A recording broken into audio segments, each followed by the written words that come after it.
بسم اللہ الرحمن الرحیم۔ السلام علیکم محترم ناظرین، آج کی اس ویڈیو میں ہم ان 5 جانوروں کا تذکرہ کریں گے جن کا ذکر قرآن مجید میں اللہ تعالیٰ نے فرمایا ہے۔ نمبر 1، بندر۔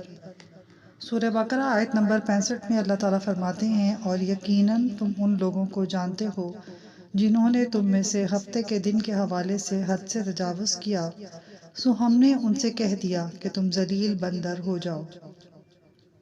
نمبر 2، گائے۔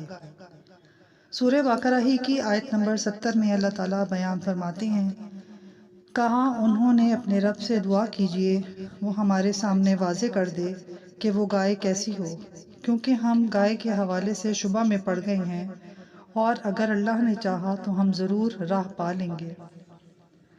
نمبر 3، اونٹ۔ سورہ اعراف کی آیت نمبر 40 میں اللہ تعالیٰ فرماتے ہیں، بے شک جن لوگوں نے ہماری آیات کی تکذیب کی اور ان سے تکبر کیا، نہ ان کے لیے آسمان کے دروازے کھولے جائیں گے اور نہ ہی وہ جنت میں داخل ہوں گے یہاں تک کہ اونٹ سوئی کے ناکے میں داخل ہو جائے۔ مجرموں کو ہم اسی طرح بدلہ دیتے ہیں۔ نمبر 4، بھیڑیا۔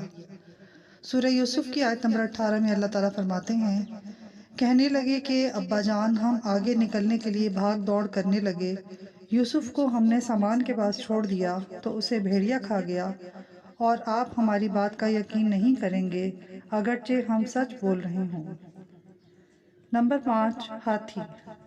سورہ فیل کی آیت نمبر 1 میں اللہ تعالیٰ فرماتے ہیں، کیا آپ نے نہیں دیکھا ہم نے ہاتھی والوں کے ساتھ کیا کیا؟